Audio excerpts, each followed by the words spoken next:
We're the best team in the best division this year. Oh, yeah. We took everyone's punches. We had to fight like hell for it. And now we get that opportunity to go on and realize our goal of being the champion.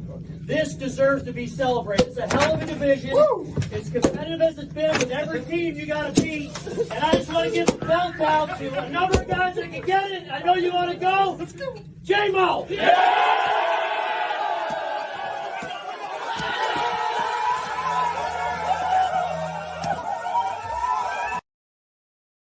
Good morning, Yankees universe.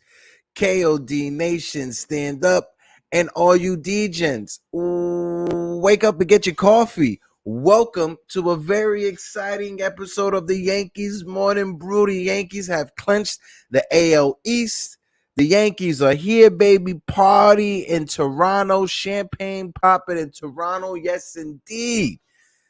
Yankee fans, are you excited?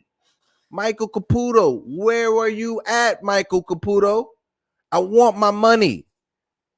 I want my money. The Yankees have wrapped up the division, right? We had 95 wins. We got about like 9 or 8 more games left to go, and we're feeling comfortable. Now, with the division wrapped up, hopefully the Yankees could just figure it out going towards the postseason. Rest your guys. Do what you have to do. And hopefully as well, when it comes to wrapping up the division, this makes it a lot easier for Aaron Judge to just go out there and do what he has to do. I want to take quick seconds to shout out the chat. Shout out my man Mikey Mazza and the 4 Train Express. Mikey Mazza, good morning, brother. Nathan Ramachandra from the NAR Hour. My man Nathan, what is good, brother? Nathan, check your Twitter DM, bro. I just sent you something. And, of course, my man Eric Wallace, the one and only. DG, what is good, baby? Salute, salute, salute, salute, salute. 3 capital S's like our man Jay Boogie always say. And, of course, Jigga Man Portal, my man Pots and Pan. How you doing? How you doing? We give you a couple how you doings in the morning. How's it going? And we sitting here, we feeling good. The Yankees have won the AL East. We wrapped it up.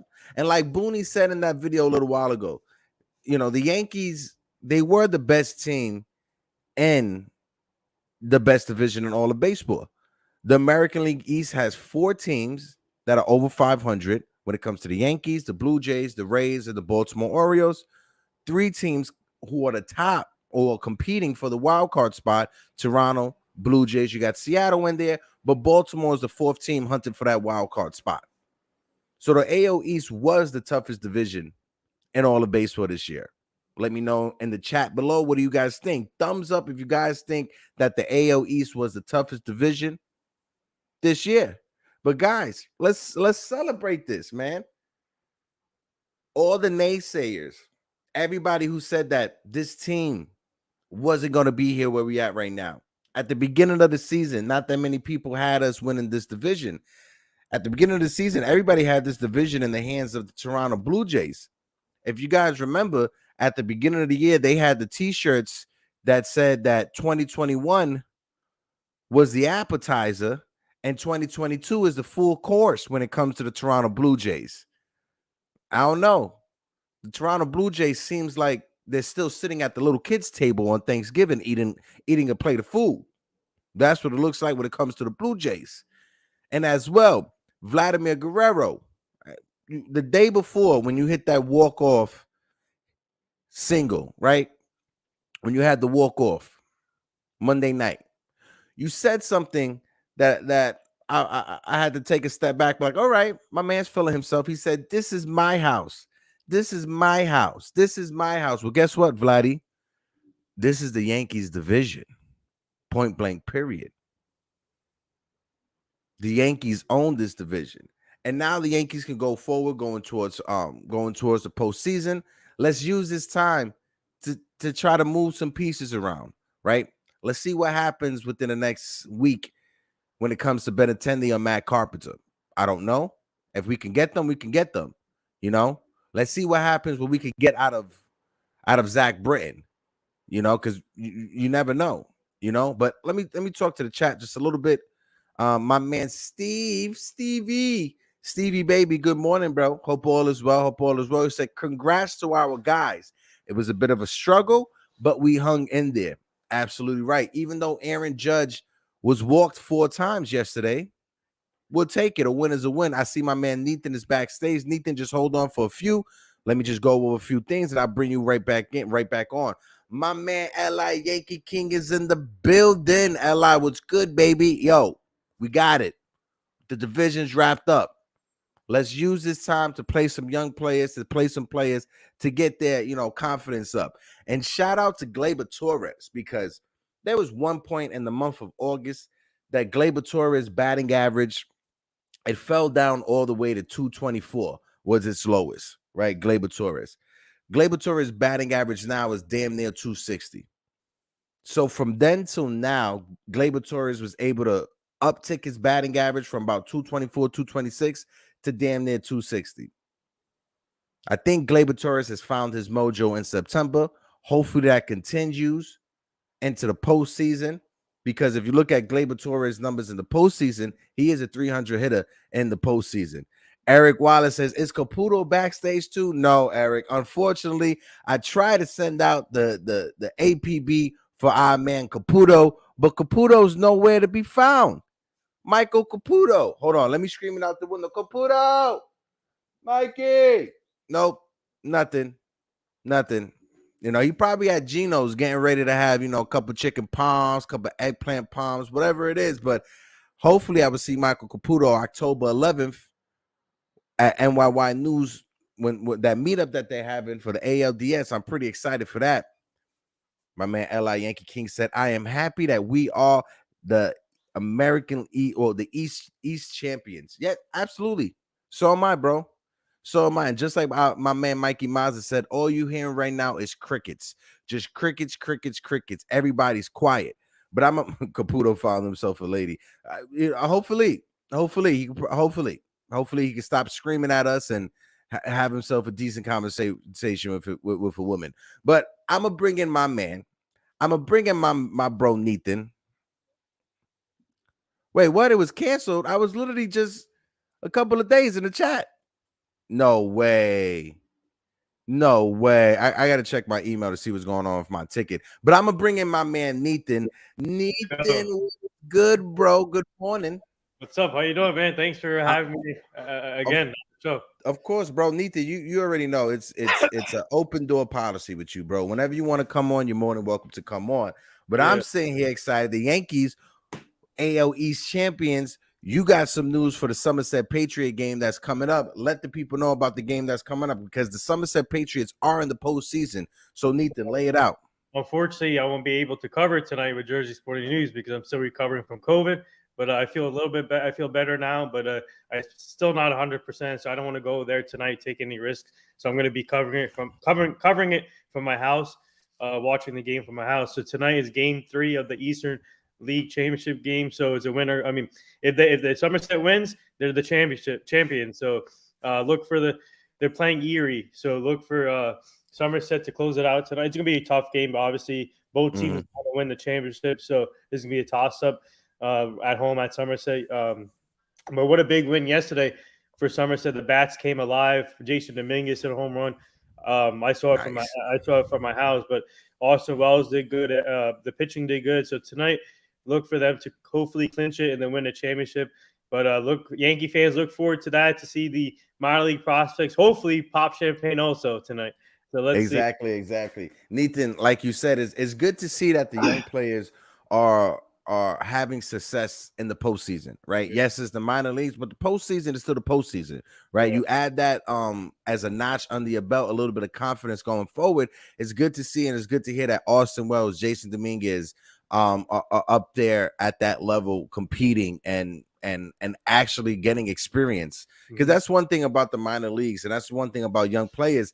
Sometimes some young players, they get lost in the shuffle, right? The Yankees had Chris Gittins in their system for some years. He got lost in the shuffle, and so on and so on. There's so many names that I can name going forward. But going back to the Yankees, the major league level, yesterday, Aaron Judge, he got 4 walks yesterday.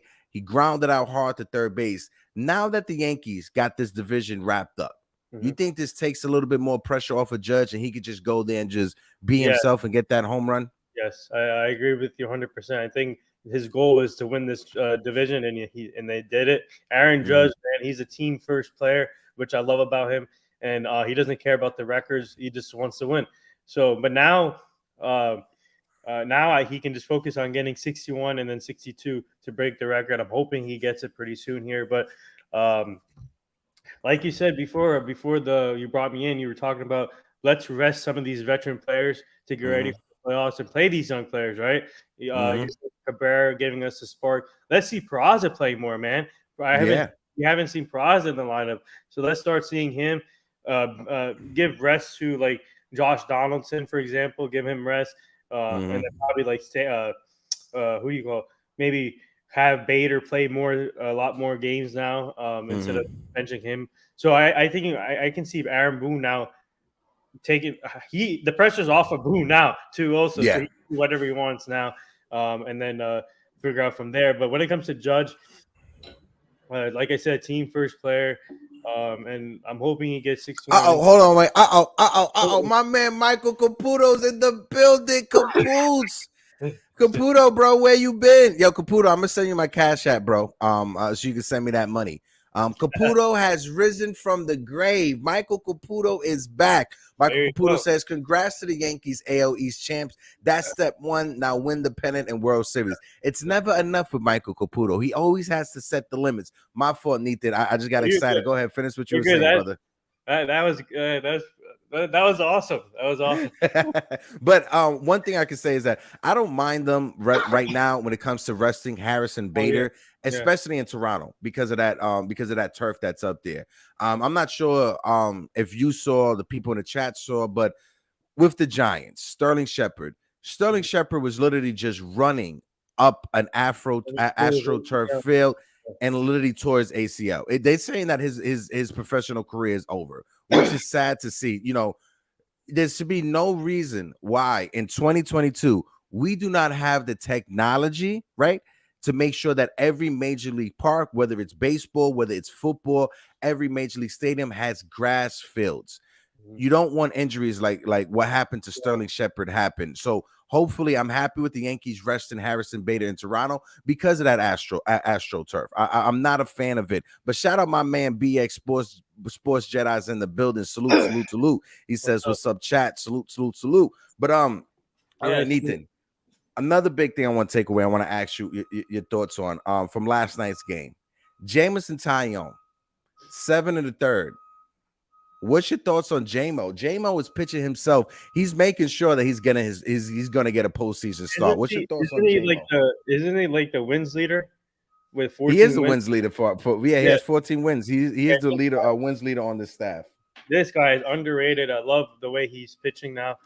He knows how to. He's a pitcher. He knows his stuff, and he plans it really well, and he attacks the hitters, which I love. And this guy, once we traded for him, some people were kind of concerned with his injury issues coming from Pittsburgh. But ever since he's got here, he's been a class act person and obviously a great pitcher for us. And this is the type of pitcher you want to. I mean, I wouldn't. You know what? I wouldn't mind him starting Game 1 in a big playoff series. I feel confident. I feel that confident in him starting Game 1 in the playoff situation here. Because obviously Jumbo's not like an ace type of pitcher, but this is a type of pitcher you do feel confident that can go late innings like he did yesterday. 8 innings he went. I think in my opinion, I wouldn't mind him starting game one of Yeah, well, especially with the way that Garrett Cole has been struggling yeah. lately. But it's good to see James, even though he gave up the home run, and it's a bit upsetting, right? It's a bit alarming because since July, they put it out yesterday during the broadcasting. Not sure if you heard it, but since July, forgot what the exact date was, but Jameson Taillon and Garrett Cole. Well, Garrett Cole's #1 in all of baseball and home runs allowed. And then Jameson Taillon is #2 right behind them in home runs allowed in all of baseball ever since the middle of July. But recently, when you look at Taillon's recent outings compared to Garrett Cole's outings, Jameson Taillon has been the better pitcher over the past few outings. You know, I know Garrett Cole is our named ace because he's our $300 million man. He will get game 1, then Nestor Cortez would get game 2, but this is where I'm a bit confused. You know, I don't know who to go with. Do I go with Luis Severino or do I go with Jameson Taillon? I would say right now it's looking like Jameson Taillon because Taillon is stretched out. I would save Severino for a game 4. That way it's not that much pressure on Severino. He doesn't try to overthrow himself or hurt himself in the process. What's your thoughts on that? Yeah, I agree with you there. I think Jameson Taillon he definitely has the upper hand to Severino because Severino is just coming back from an injury, right? So you got to see his innings build up a little bit more. But Taillon, I would put him over. I would put him in a game 3 start, even game 2 start. This is how confident I feel about Taillon right now. I feel you could put him game 1. Yeah, he's been pitching awesome his past few starts. You can put in game 1, game 2. How about this? Maybe you can pitch him all 5 games, whoever. Or Hold on one second. I want to tie on because I'm bringing up his last starts. All right. So the last, let's see, 1, 2, 3, 4, 5, 6, 7, 8, 9, 10. These are his last 10 starts, right? Against Toronto last night, it was 7 1/3, only 2 runs. Against Boston, it was 6 innings, no runs. Yeah. Now, Milwaukee was the hiccup. Milwaukee is where he allowed 4 runs in 5 innings. But besides that, against Tampa, he went 7 1/3 with 3 innings or with 3 runs. Minnesota, 5 innings, 2 runs. The Angels, he only went 2 innings, but he gave up 2 runs. Oakland, 6 innings, 1 run. Toronto, 5 innings, 3 runs. So it's a consistent 3 runs, you know, that he's giving up per game, especially in his past 10 starts. So let's see what happens going forward. Now, when it comes to this bullpen, Lou Trevino has stepped up. He has stepped up so big since we got him. He has replaced Michael King, and he has replaced him like he hasn't missed a step. Scott Efros has emerged himself as one of the reliable guys in the bullpen. Let me know how you're lining up the bullpen as well. Who's the 7th inning man? Who's the setup man? And who's the closer, Nathan? Yeah. And I don't mean to put all this pressure on you, brother. Yeah, that's a good. No, I know. That's a great question. I like the 7th inning probably. 7th inning probably Efros. I'll put 7th inning. 8th inning I put Trevino, and then your closer. Clay Holmes has been struggling as a close. You know what I'll do? This is what I'm gonna do. 7th inning, I'll put Efros. 8th inning, Trevino. I don't know if Boone will do this, but 9th inning, Ron Marinaccio. I think this guy has been has been perfect. I mean, not perfect. I mean, obviously he gave up. He's been good this whole season, and he's shown what he can do. So maybe if you get him that playoff experience coming into the end of the game, maybe he'll exceed with that. But that's what I would do, in my opinion. Yeah, if it just makes so much sense. I love Ron Marinaccio, and Clay Holmes has been struggling, but I think Boone is going to go with Clay Holmes as the closer.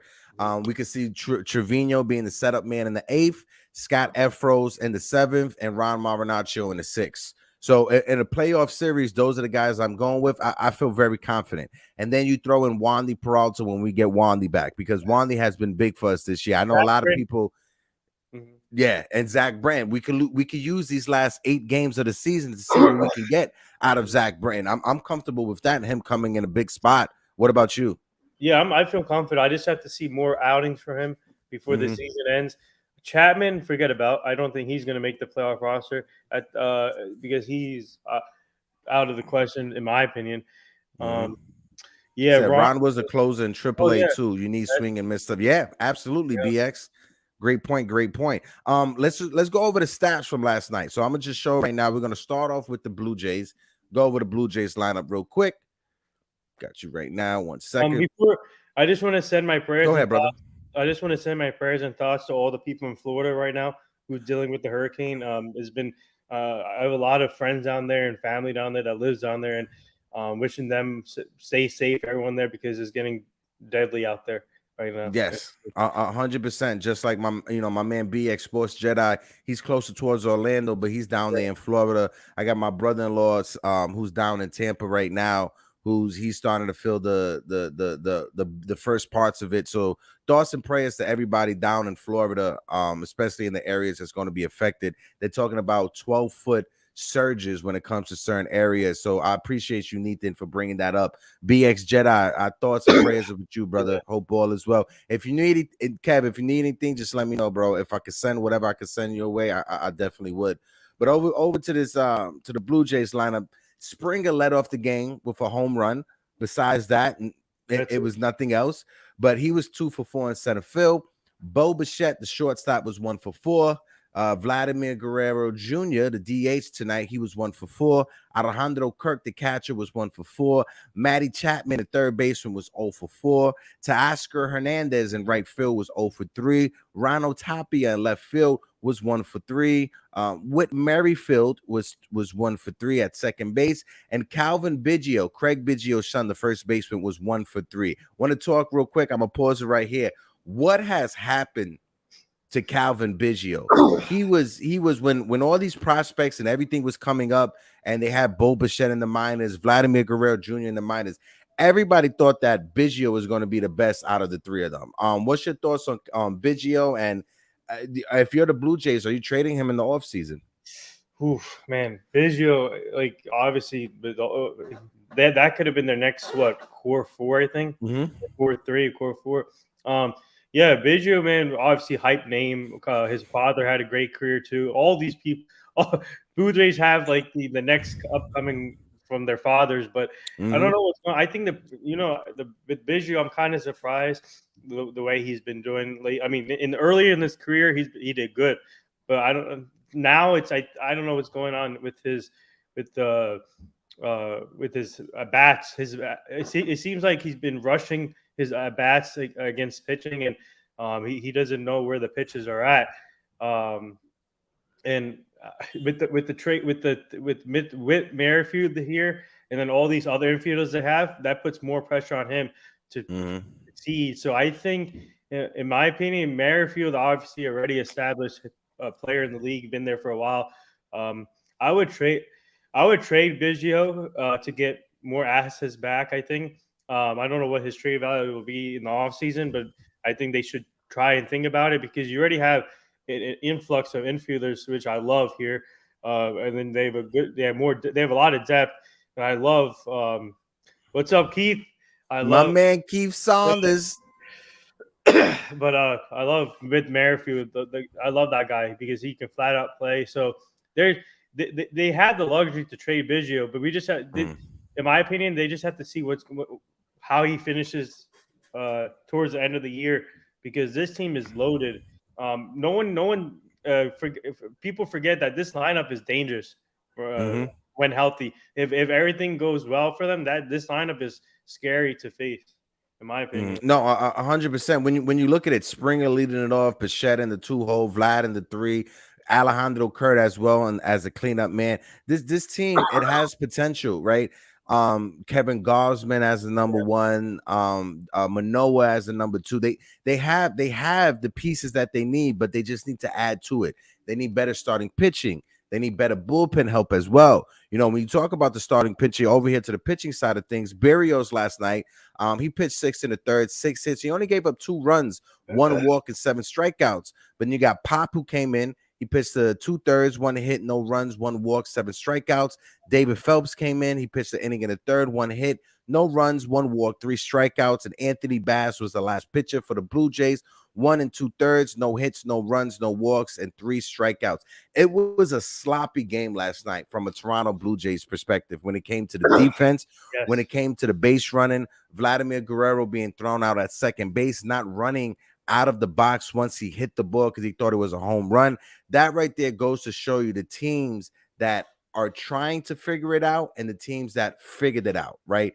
The Toronto Blue Jays, they still have some growing pains that they have to go through in order to be, the division champs or to be where the Yankees are right now. I know the Yankees haven't won a championship since 2009, but at the same time, it's a level of professionalism with the Yankees, right? When Aaron Judge hits a ball, he's not watching it, right? Maybe Aaron Hicks does, maybe Josh Donaldson does, but not the best player on your team. Like with Toronto, their best player on their team. But from last night's game, you see Roger Maris Jr.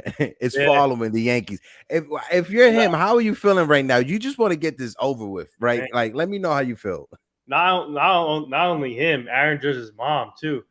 She must be feeling a lot too because she's the one who's been by her side, by his side, obviously by day one, taking him to the baseball games while younger. But man, with all the facial expressions are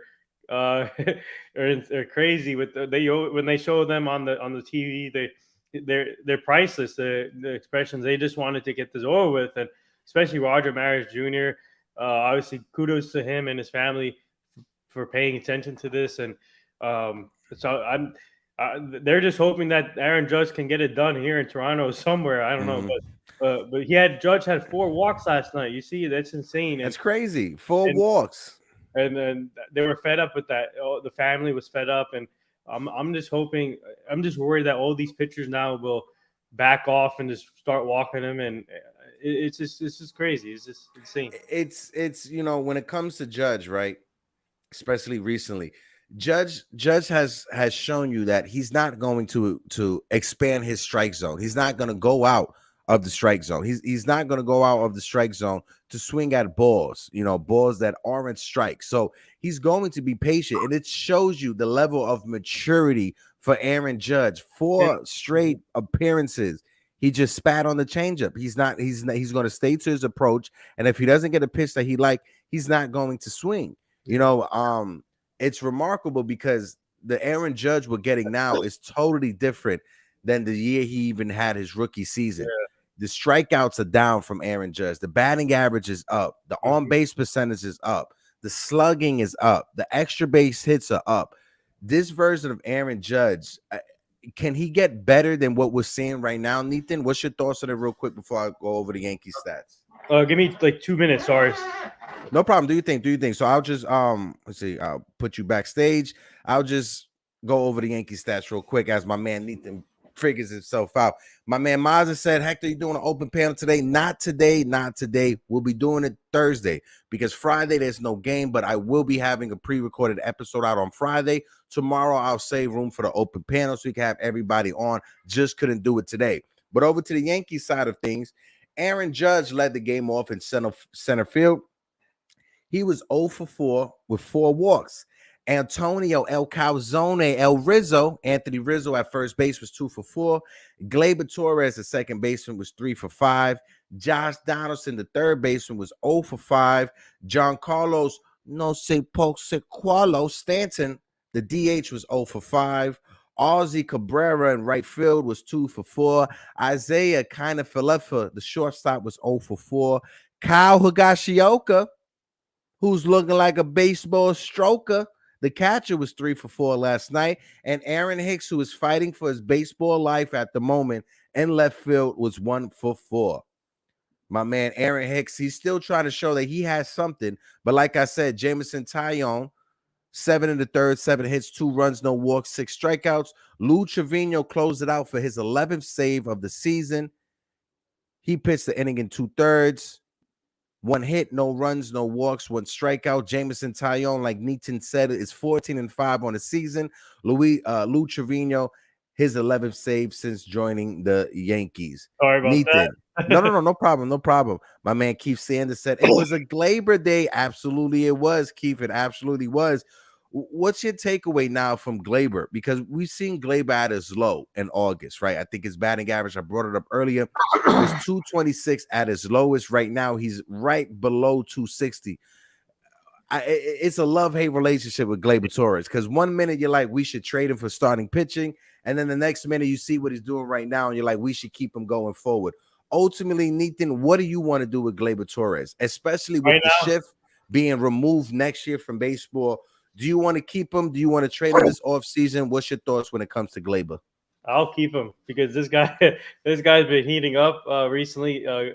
Obviously, he's been on fire hitting the ball, but like you said, the Yankees are always looking to improve the team, and don't be surprised if he's in trade rumors this all season. But if they can't find anything, why not just keep him? He's a good player.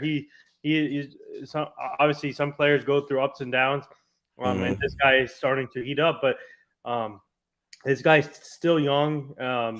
Obviously a great player too. So in my opinion, I would keep him, but you never know. You can entertain him in trade offers, or something major available might be out there that maybe you can have him and be involved. So anything can happen. But as of now, for me, I would keep him. Yeah, because to me, it makes no sense. Say, like, if you're the Miami Marlins, right, and you get this young player, Gleyber Torres, yeah, after this season, he only has 1 more year left of controllability. Are you as the Miami Marlins going to take a chance, give up a pitcher for a player that only has 1 year left? I don't think so. I don't see that happen. It's not realistic. If it was to happen, it would be to a contending team who can re-up his contract, extend him, and keep him going forward. I don't see him as just a piece like the Miami Marlins would use as a rental piece in order to give us Pablo Lopez. So I agree with you on that. Ultimately, I think the Yankees will keep Gleyber Torres.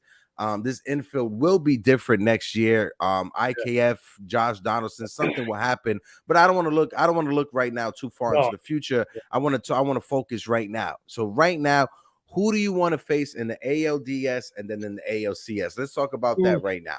Because I'm gonna do a video next week. I'm gonna do an episode dedicated specifically for the play-up matchup. You know, we have it more official next week. We'll know exactly who's gonna be matching against who. So I will, if you're free for that episode, Nathan, I would love for you to join me as well. But let me know, who do you want to line up the Yankees in the playoffs against? ALDS, either Cleveland. We might have to face Cleveland or Seattle, right? I would. Man, both teams have good pitching staffs. Obviously, Cleveland has a nasty bullpen. In my opinion, I would rather face the Mariners because obviously the Guardians have more playoff experience than the Mariners right now. I mean, you got to get past both teams, right? So I would, in my opinion, better matchup for the Yankees would be the Mariners. Yeah, I would have to disagree just a little bit. I would say I would rather the Yankees face the Guardians because I just feel when it comes down to it, I personally believe that Seattle has the best bullpen in all of baseball, right? At the beginning of the season, they were struggling, but right now I think Seattle has the best bullpen in baseball, if not the best bullpen, top 3 bullpen in baseball. So that's why I do not want to face Seattle, right? They got Castillo as their number 1. I do not want Castillo shutting the Yankees down in a playoff, in 2 games in the playoff series. I just do not want that to happen. Go ahead, Nathan. What you was about to say, bro? I mean, yeah, if you think about it, I think Seattle has a better lineup than Cleveland does. I'm sorry. I was waiting for Eric to say something because Eric is a Seattle fan. But the Seattle has a better lineup, to be honest, I guess, than Cleveland. Obviously, Cleveland has Jose Ramirez and some and great players, but the Mariners have a deeper lineup, in my opinion, than Cleveland. So I think it's going to come. I mean, obviously, the Yankees are always up for the top competition. So for me, it's, to be honest, it doesn't really matter. But like you said, maybe Cleveland is a better matchup than Seattle. I'm hoping Seattle knocks out Houston in the first round of the ALDS. That's what I'm hoping. Yeah, I'm hoping Seattle knocks out Houston in the ALDS. That because that's what I'm hoping for. But yeah, Seattle they're a dangerous team. They Julio Rodriguez, he's the real deal. J-Rod is the real deal. He's going to be the face of baseball. And Seattle for the next few years and years to come, they're going to be a scary competition. Yeah. They're going to be scary and from years to come. But yeah, when it comes to the Yankees, Cleveland is the team that I want the Yankees to face in the ALDS. If it's possible, I know I said I want the Yankees to beat Houston and the ALCS to exercise their demons. But if we get Seattle, we get Seattle. And in the World Series, I want to see a matchup between the Mets and the Yankees in the World Series. I'm going to be that greedy New Yorker. I'm going to want the Subway Series to happen. I'm sorry. Point blank period. I know a lot of people around the country aren't fans of the Subway Series that much, but as a Yankee fan and as a New Yorker, I don't care. What's your thoughts on it? Would you like to see a Subway Series going forward potentially this year, Nathan? That'd be awesome. That'd be fun to watch, and that'd be awesome. And I don't know, I don't know if that's gonna happen, but there's a possibility that could happen. But if that does happen, the ratings will be obviously skyrocketed. Yeah, I think that'd be a fun World Series. I think that I wouldn't mind that. Yeah. Now this is what we're gonna have to get to because the Yankees. It'll be easy for the fans to go cross town. They don't have to miss any games. They can. Oh yeah, very very easy for us. Yeah. Now I want to ask you. When it comes to, when it comes to this last week, right? Potentially we could have Andrew Benintendi and Matt Carpenter coming back. DJ LeMahieu as well supposed to be coming back. How do we move around this lineup in order to fit them into this scheme? What's your thoughts? Where does DJ go? Where does Carpenter go? Where does Benintendi goes? Go ahead, Nathan. Man, that's actually when you had that panel last week, so one of your friends brought up a good point where Matt Carpenter can be your Raul Ibanez off the bench. Someone I think they mentioned on your panel. So Raul Ibanez, how he did in the postseason coming off the bench. So maybe Matt Carpenter can do that. And then same with DJ. DJ can come off the bench, fill in for people, and maybe spot start and then get the start too. And so you got Aaron Boone is sitting in a great position because you need depth in the playoffs, right? So anything can happen. Yeah. So the Yankees coming in, that's why it's really important. Because that's why for the Yankees was really important to get that first round bye, to get everyone healthy, to get ready for that series. So I think this plays a big advantage to our part. And Aaron Boone, man, he's going to have a lot of weapons to play with. And I think this will be the most deepest team that Aaron Boone has ever had during his playoff tenure, in my opinion. Yeah. If I had to put down a bet on it, I'll definitely agree with you on that. My man Mikey Mazza said, "How would you feel about either Yankees Dodgers or Yankees Cardinals World Series?" I would love Yankees Cardinals. That'd be a historic World Series, in my opinion. Obviously, facing Jordan Montgomery. By the way, congrats to the Cardinals, man. No one expected them to go this far. They won the division last night too. Congrats to Albert Pujols. Good for him. I'm hoping he goes far too. I don't want to see the Dodgers in the World Series. I would rather see Yankees face Cardinals or Mets, whoever. But just say congrats to them, and especially for Jordan Montgomery getting a chance to be in the playoffs too, but on the opposing side. But yeah, that would be a great World Series if it was Yankees Cardinals. If it's up to me, I'm ranking them Yankees, Mets, and I struggle right here because I'm not a fan of the Dodgers, right? Of the LA Dodgers, right? I love the history of the Brooklyn Dodgers, especially with me being from Brooklyn, right? So I would love to see the Yankees and Dodgers in the World Series just because of the history that the Yankees and the Dodgers have with each other. Yankees and Cardinals, I would love for the facts that you just mentioned.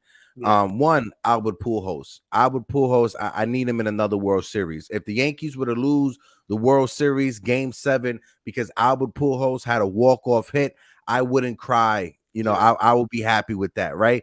But one reason I don't want to see the Cardinals in the World Series is that I don't want Jordan Montgomery to go out there and throw a no-hitter or throw 8 innings scoreless against us. I do not want that. If that was to happen, I would literally jump in an Uber, find Brian Cashman somewhere, and throw him off the East River Bridge. I just do not want to see that, Nathan. Yeah, I agree with you. But I mean, the Yankees Cardinals would be a good story also. But I mean, at this point, I mean, I don't care because the Yankees are always up for top competition, and we just have to find a way how to get to the World Series and then get past these teams, especially if the Astros are in the ALCS. The Yankees have to find a way to beat the Astros because that's been our Achilles heel for the last couple of years now. So once we find a way to get that to get past the ALCS, and then anything is happening, it can be open for grabs. When you look at the National League, right? When you look at almost the Yankees have history with almost every team that's competing in the playoffs or competing for a playoff spot. We got history against the Mets, right? Because the Mets are Queens, New York, Subway Series. We have history against the Atlanta Braves. In the 90s, we beat the Atlanta. If Atlanta had a closer, we don't know what would happen, right? Then you look at the Cardinals in the Central. Yankees have history with the Cardinals, especially with Roger Maris playing with the Cardinals, Tino Martinez playing with the Cardinals. So many former Yankees that leave the Yankees and go to the Cardinals and vice versa.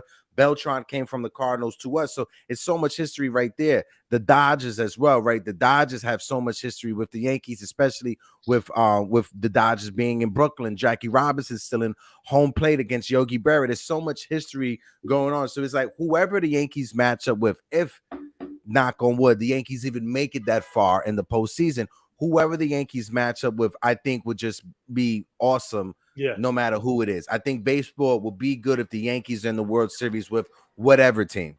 Oh, I agree. I agree with you because National League, a lot of historic franchises are in the National League too. And if the MLB dream is to have the Yankees and whoever, Cardinals, the baseball dream, baseball world wants Yankees against Cardinals, Dodgers, or Mets. So if that happens from it, then they'll be. I think this will be the most high-rated World Series.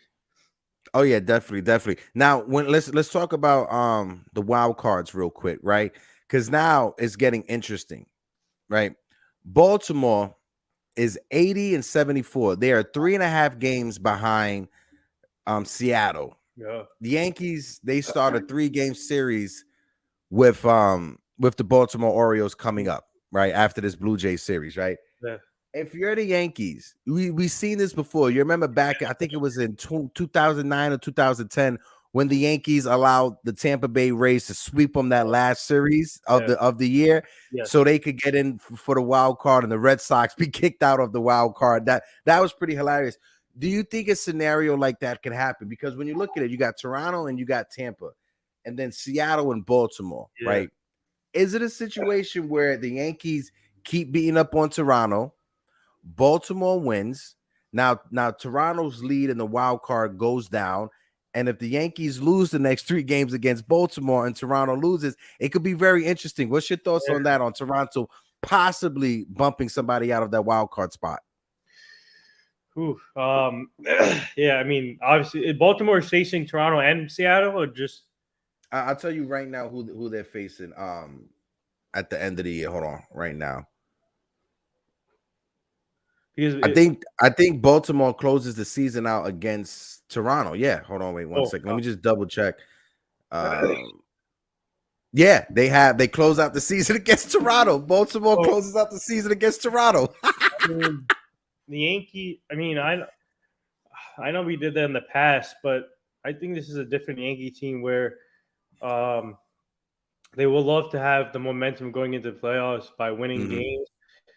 Basically, like you said, that's an interesting point you brought up because we've done that in the past, like you said with the Rays. But I would rather face the Orioles in the playoffs too. That'd be a easy matchup, right? But we can't say easy because Baltimore have turned it around. Adley Rushman To me, right now, he is the best catcher in all of baseball. Defensively and offensively, he is the best catcher in all of baseball. Then, Definitely. Gunnar Henderson, the shortstop, who looks like he's going to be Troy Tulowitzki, but from the left-hand side of the batter's box. Their bullpen has turned itself around tremendously. Even though they traded Lopez away, who was their closer, their bullpen hasn't missed a step since the trade deadline and since that trade. So in the past, maybe Baltimore was an easy task, but I'm not too sure now. And the Yankees will have them up close and personal in the next few days. See, that's why I don't think the Yankees will be focused on that losing games. They want to win, so I think they're going to be winning game. They're going to try and be focused winning the rest of the games this before the playoffs start to get the momentum. Because the Yankees, in my opinion, the Yankees need to worry about themselves, not any other team. And I think this is a different team where everybody has come together now. Players, they want to win, and Aaron Boone wants to win, and they want to prove people wrong. And I think that this is a much focused team now, in my opinion. So when it comes to all that, I don't think they're going to be focused on that. They're going to be focused on winning. Yeah, 100%. You said it perfectly. The Yankees do not need to worry about anyone else but themselves, right? Especially going into the postseason. Don't worry about anybody else but yourself. Use these next few games to try to fill your team out, right? Rest certain guys. I'm not sure if they're going to rest Aaron Judge until he hits 61, but rest certain guys that you can rest, right? If you could rest Anthony Rizzo, rest Anthony Rizzo, because an epidural shot in the back, that's not nothing to joke around with. I had 4 of them myself over these past 5 months. Oh, wow. Damn. It's not something to joke around with. Yeah, because of my back injury from work. It's not something to joke around with. So rest Anthony Rizzo, right? That when you have to rest him. If you got to give Giancarlo Stanton a few days off, give Giancarlo a couple of days off.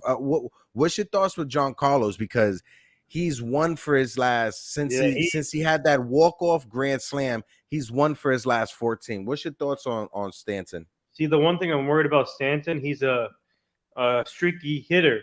So one week he'll have 10 home runs in a week, but the other week he'll drop down again with strikeouts. So yeah, this is really, I'm concerned, especially when it comes to, he's a good playoff hitter, but he's too inconsistent. So if Boone can find a way, like you just said, to give him rest, maybe that can rejuvenate him, and then give him and then get him back on track, because you need him for the playoffs. He's shown that he can be a good clutch hitter in the playoffs. So you need him rested. I think Boone will find a way to rest him, and I'm hoping all he needs to do is just to be consistent. I don't want 1 week be on a hot streak and then the other week down strikeouts. So he needs to be he's like in the middle right now. He needs to be up here, but he's like here right now. He that's why they put him in the 5th hole, right? Because he's been struggling lately, and it's paid off because Glaber is heating up. Even Josh Donaldson, you're getting some stuff out of Josh Donaldson. He's heating up as well. So that's why it's going to be an interesting conversation to have. And it's going to be a little awkward when DJ comes back and Carpenter comes back, and who's going to sit, who's going to move around. Are the Yankees going to use Cabrera? Because if you got Benintendi coming back and Carpenter coming back, the first person that's out the picture for me is Aaron Hicks. Oh, yeah.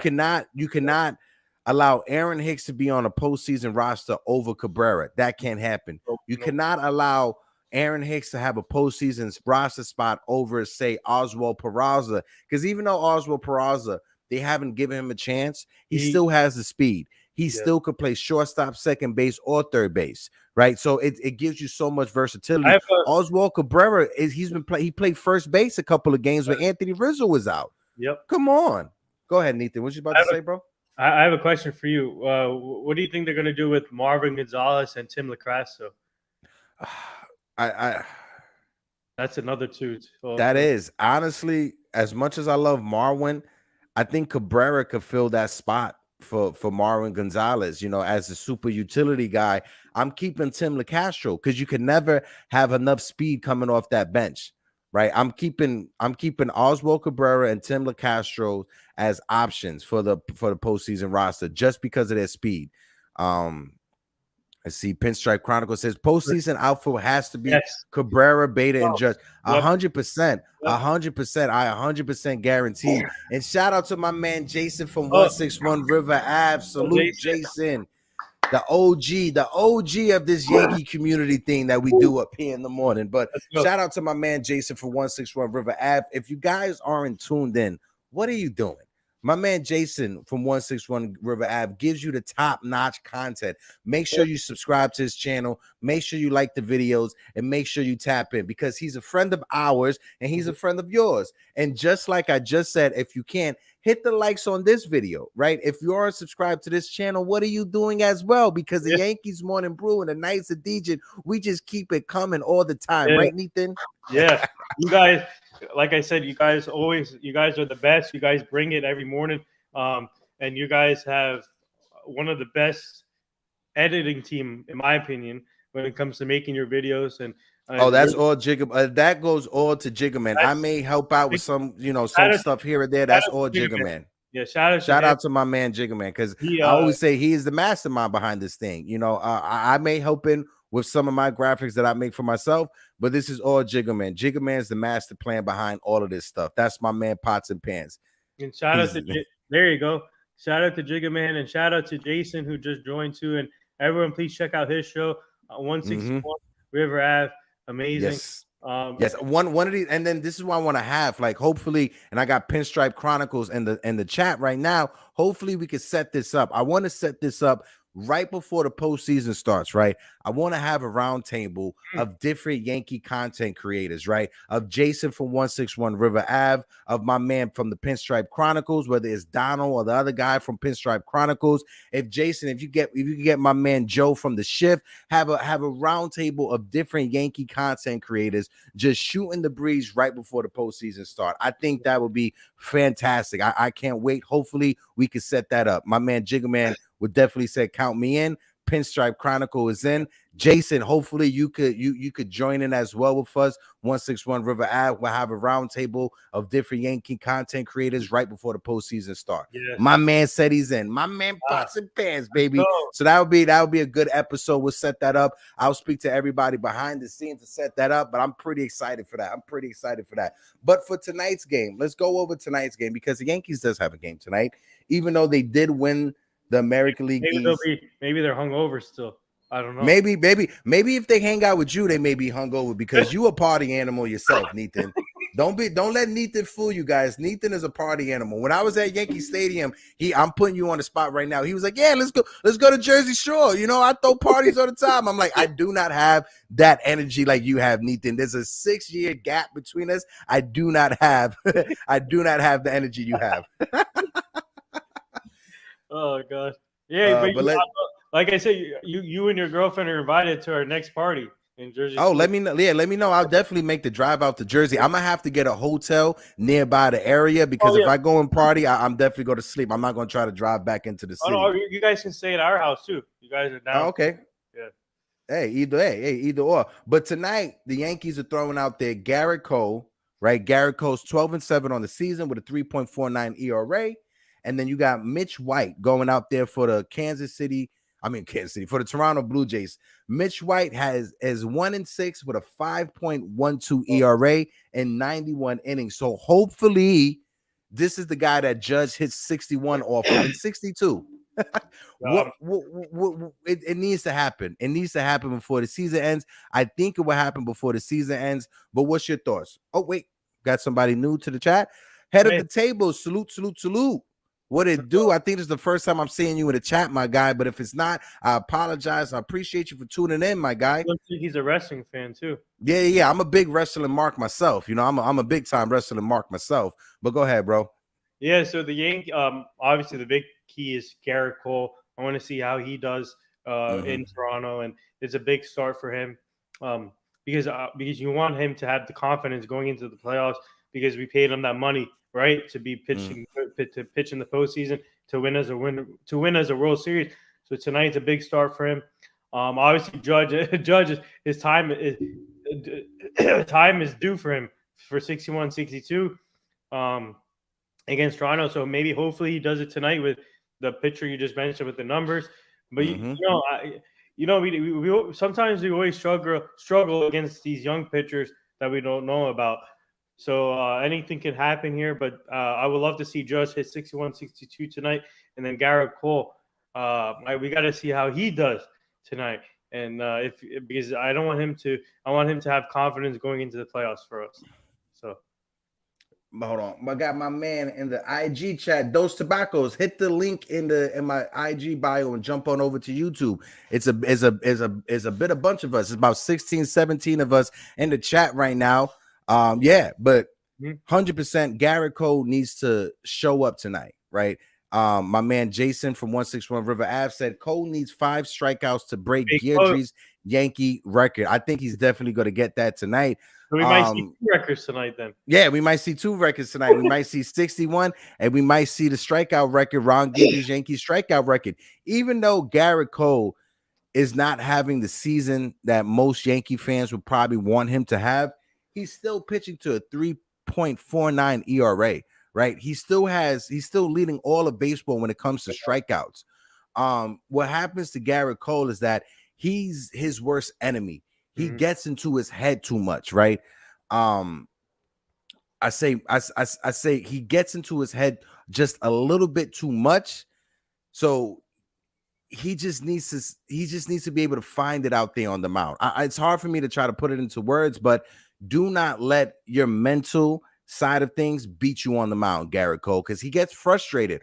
If an error happens, if a bloop single happens, if he doesn't get the strike called his way, he just literally just loses himself, and he's his worst enemy out there. We saw it against Verdugo, and he argued with the ump right after he got the strikeout. Yeah, Bob. He said probably Monday. Broski locked up with 6 shows this week and meetings, but let's set that up. Something on the calendar for Trey, and I'll hit you up. Oh, he was talking to Mazza. Yeah. Yeah, go ahead, bro. Yeah, so like you said, Garrett Cole, he needs to pitch good tonight. Obviously, go the distance like what Tyon did yesterday, and I think he'll get over 5 strikeouts tonight to break that record. All he needs to do is focus on his location. Do not leave any pitchers in the middle, because you know what the Blue Jays can do. They can hit for power. And Garrett Cole needs to limit the home runs, in my opinion. And if he does that tonight, and then just to get his groove back, I mean, Garrett Cole is still our ace. We still believe in him. It's just a matter of locating his pitches and getting his timing right. And because we need him to be 100% perfect in the playoffs. Yeah. And just, Garrett Cole, the thing about Garrett Cole is that he has about like 5 or 6 pitches that he could throw. It doesn't help you if you got the opposite team, your opponent, they're sitting on your fastball, right? And when you aren't locating your secondary pitch or your third best pitch that you have in your arsenal, they could just sit on your fastball and go to town on you. And that's what it is when Garrett Cole this season. People are just laying and sitting on his fastball. They're laying off the curveball. They're laying up the slider. They're laying off his changeup. And when they get that fastball, they're driving it. Garrett Cole, he needs to establish his secondary and his third pitch as well. Not just rely on his fastball, because he has a 100-mile-per-hour fastball, even in the 7th inning. That's very impressive. But at the same time, you have to have that slider and that curveball to put a difference, just to have people off balance. You can't have them sitting on your fastball, because every major league hitter can hit a fastball, especially if they see it and if they keep on seeing it and they keep on seeing it, Nathan, right? Yeah, and like you said, he can dial it up in the 7th inning if he needs to. Just like, see you, man. Later, Mazza.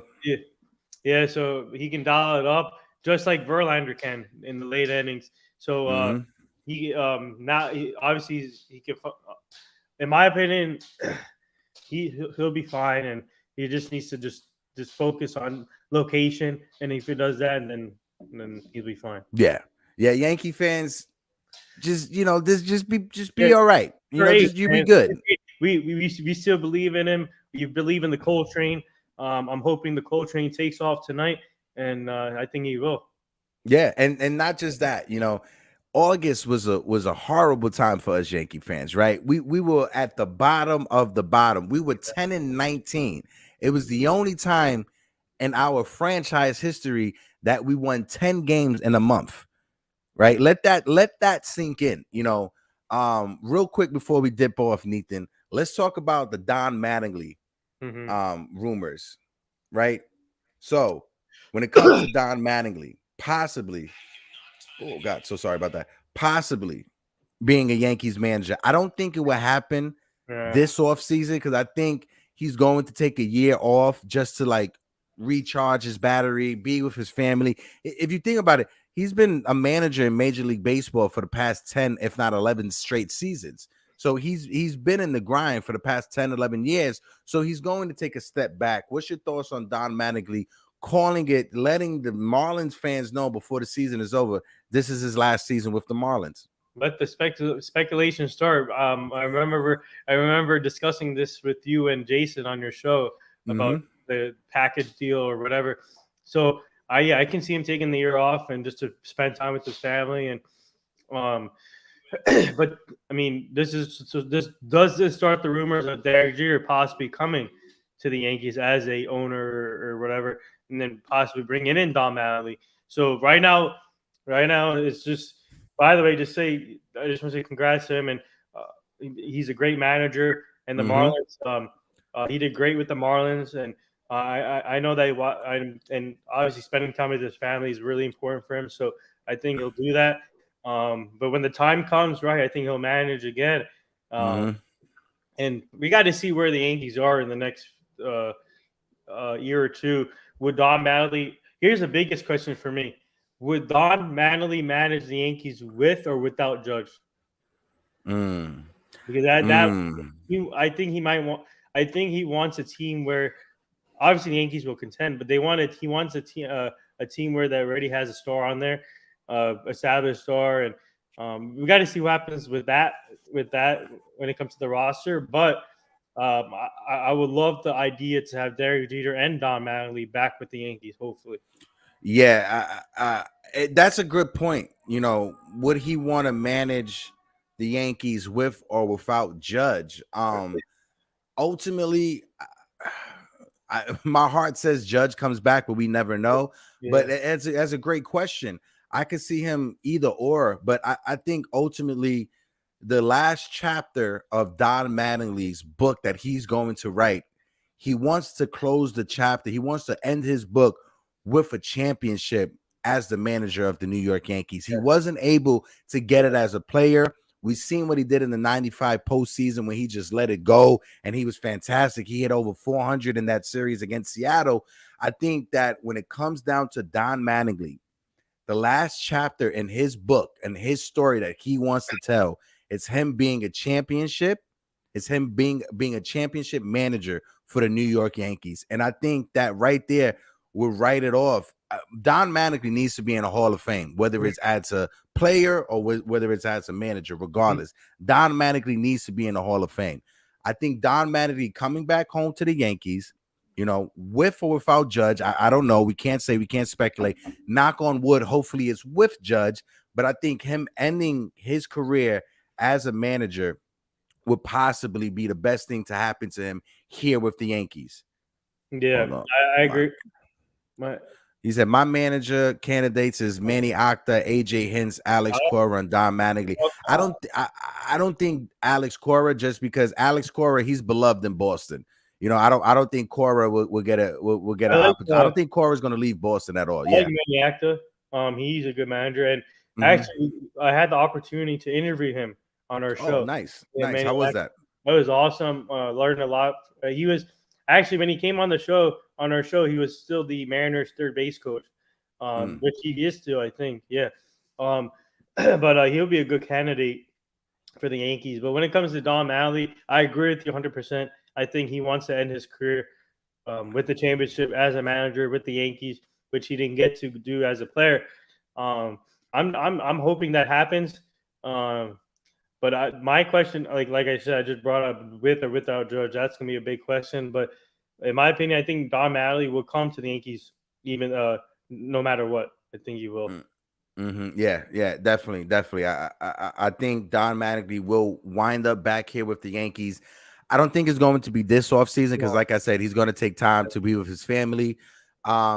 Probably next off season. Yeah, probably next off season. And depending what happens this off season, because Brian Cashman, this is his last year in his contract. We don't know what's going to happen with that. All of us Yankee fans are hoping that Derek Jeter takes his job or takes Randy Levine's job and finds someone to take Brian Cashman's job. I'm in love with Liv Morgan. Liv, she's a top act too. There's a lot of good things. Listen, head of the table, you would really love BX Sports Jedi, because BX Sports Jedi, they do watch along for the for all wrestling events, whether it's WWE, whether it's AEW, however. Yeah, they had a big event for all the women, right? The divas. Yeah, that was, they showed it on Twitter, I think. I saw. Yeah. Yeah, but let's dip out right now because we're getting across to that time. I appreciate everybody for tuning in. Nathan, thank you so much for taking time this morning, jumping on the panel. Yeah, thank you. Anytime you want, like I said, open door policy whenever you want. I'm hoping I get better by next week so we can have you on our show too. Let me know, bro. Let me know. Shout out to my man Jason for 161 River Ave. Salute. My brother. Get ready, because that roundtable will be coming next week. I hate to close it out right here when we got 18 viewers. This is a high for us right now with 18 viewers. But if you haven't, hit that like button, hit that subscribe button. Subscribe to the Yankees Morning Brew Show. Subscribe to them; they're the best. And subscribe to the NR Hour Sports Show and check out our latest content. Keep up the great work, everyone, and thank you again. And like I said, you guys are the best. Yeah, I appreciate that, Nathan. Appreciate that. Let me give some love to the chat. Shout out my man BX Sports Jedi with the #1 watch along and all of the watch alongs. My man James Cook, salute. Head of the table, salute. Thanks for tuning in. This is the first time. We're on 19 viewers right now. I'm not even sure if I want to close it out right now. I'm not closing it out. Nah, I'm not closing out. We're going to keep on going. I feel bad now because Mikey Miles is not here. I feel bad now. But yeah, let's keep it going just for a little bit. Let's just for a little bit longer. I think it's. I wonder. He said, Hector, I'm about to hit you up on my DMs for the roundtable. Hit me up, Eli. Hit me up. You got me on IG. You got me on Twitter. I mean, you got me on Twitter. Yeah, but definitely. Is that halal? No, that's not halal. That's someone else. But shout out to my man Halal and Backstage Baseball. Backstage Baseball, they do a lot of great stuff as well over there. Backstage Baseball. Halal is Little Michael K. I call him that. I call him that this summer. That's legit Little Michael K. But shout out to my man Eric Wallace as well. The 4 Train Express. Albert Willer's in the building. As a team. Yes, sir. DiCatrio, my man DiCatrio, make sure you're free next week for that round table. DiCatrio, we'll love to get you on the panel as well. But yeah, let's close it out just because I got to take my dog for a walk. He's barking out there in the hallway. But Nathan, again, appreciate you, brother, for coming in, joining the panel. Like always, it's an open door policy. Whenever you want to come on, brother, you're more than welcome to come on and support my man Nathan in the NAR Hour. My man from Jersey Sporting News. Appreciate you, Nathan. Let's go. Thank you. Let's go Yankees. Let's go Somerset Patriots. Hopefully they win their championship tonight. Nice. LI Yankee King. If you go to the NNR Hour, right, his YouTube channel, I think the interview is there, right, with Manny Actor. Let me do this right now. Let me send it to you. Okay. Send it to me, and I'll send it to him on Twitter. Yeah. All right. Sounds good.